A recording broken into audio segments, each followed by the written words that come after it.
How you doing, YouTube? Matt, Massive Beer Reviews, back with yet another review. A little bit of Tokitae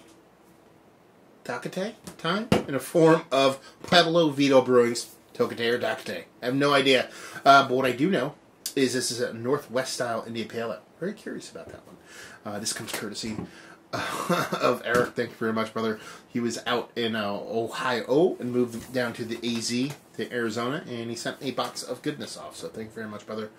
I've had Pueblo Vida before, and what I have had, limited offerings, what I have had has been quite good, so I'm kind of excited to dive into this sucker. What do we have here? Pretty much that Tokitae or Tokitae. We're going to say Tokitae. Like I said, Northwest style India Pale Ale is a Chinook Citra and Simcoe hopped, 6.5% alcohol by volume, done and done. Yeah, I love this label, man. It just does it for me, man. Simple, to the point, just kind of like nothing to it. It's almost like, looks like a picture of kind of water.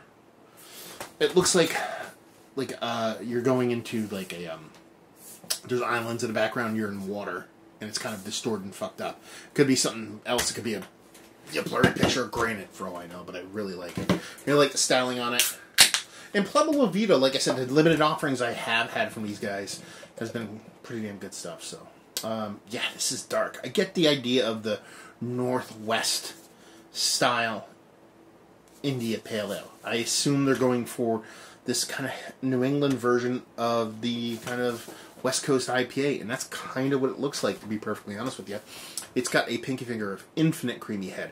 It has this kind of soft, creamy, Cool Whippy effect to it, with that little tint of orange to it, and then what you're left behind with is just that rich iced tea, raspberry iced tea looking color kind of body. So it looks like a West Coast IPA, but it has that haze going along with it. So it definitely looks the part of what they're trying to go for. At least what I'm deciphering what they're trying to go for. So, yeah, kind of excited so far. Let's get a nose. Yeah, and that's exactly what you get. There's a lot of the similar notes you would get from a New England style IPA. You're getting a soft citrus in there. You're getting definitely getting like a soft tropical fruit vibe in there too. But then you get that piney, sticky resinous with a little bit of caramel vibes to it. So you're talking about a darker malt also. But then there's actually, I'm getting like a weird kind of soft woody character, like mahogany or something like that. I don't know where that's coming from. Yeah, but she smells nice. It smells rich. Smells like a soft, almost like a barley wine light. That's the kind of vibe I'm getting off the nose. It's giving me those kind of, I guess, that caramel malt with a little bit of soft kind of weird wood thing that I'm getting. I'm not saying it's definitely in there. It could be just me.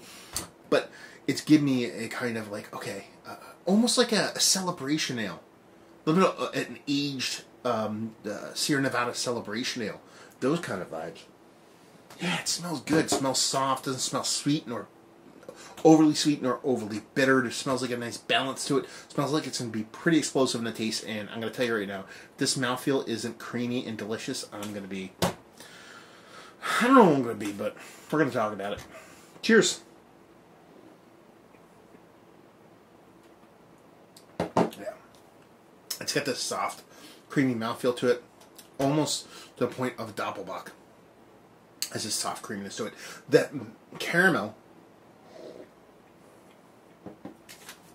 maltiness is rather rich, but here's the trick. Here's the magic trick they're pulling off, and I don't know how they do this, but I'm kind of excited about it. It's not even close to being overly sweet, and it's not overly bitter. It's definitely more bitter than sweet,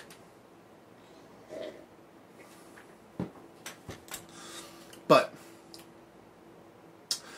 both are very soft. Everything's soft about this beer. Even with the explosive hop portion of the show, you're getting that citrus. You're getting that resinous. You're getting that pininess. You're getting a little bit of soft tropical fruit way in the back there. But everything has a little bit of a rounded edge to it.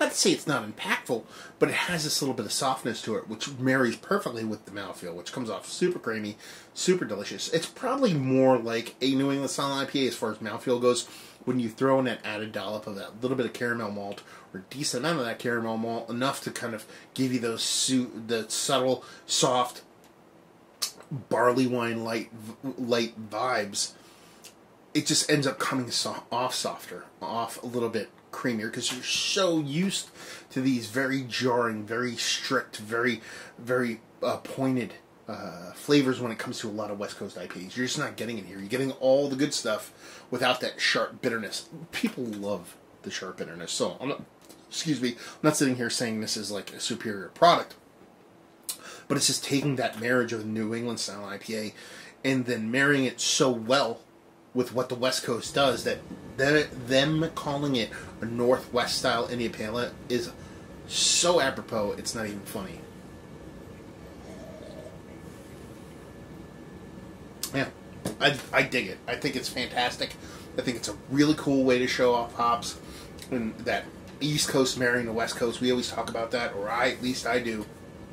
I always talk about that marrying of the East and West, but it's more like East with a dollop of West. This is a big, decent dollop of West with a really big dollop of East Coast treatment of beer as opposed to flavor profile.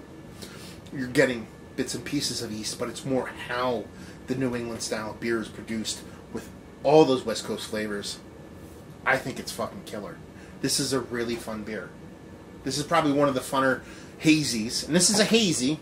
That is a hazy beer, mind you, and I know it doesn't look like butternut squash soup, but it is a hazy. This is probably one of the more interesting, one of the more funner hazies I've had in quite some time. And I dig it. It's a kind of new school tweaked, messed with,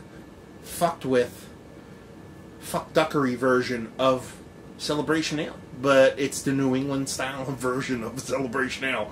I say that as a positive, as a very big positive. I'm not trying to say it's as good as or compared to, but as far as the vibes go, and the flavors, that's what it reminds me of. And that's a good thing. So let's talk about it. Is it one of the better hazy IPAs I've had as of late? Yes.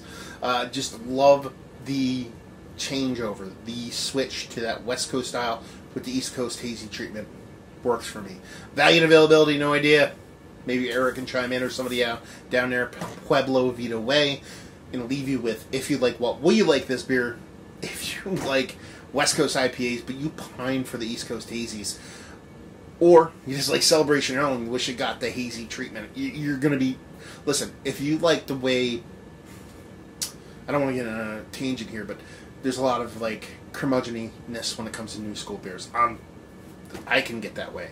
But if you're okay with the way beer is tracking and how new things are exciting, but you want a bit of your old school in it, you like to backtrack to what turned you on, this is going to be a really cool beer for you. So it's worth checking out, worth tracking down. And yeah, thank you very much, Eric. This is a crazy tasty beer. So there you go. Another review in the books. Hopefully you guys enjoyed it. Down there if you want to talk about it. Massive Beers if you want to check me out doing the social media stuff. Beer Massive if you want to check me out doing the whole podcasting thing. And hopefully you guys enjoyed the review. Hopefully enjoying a nice little West Coast hazy right now. And hopefully see you next time.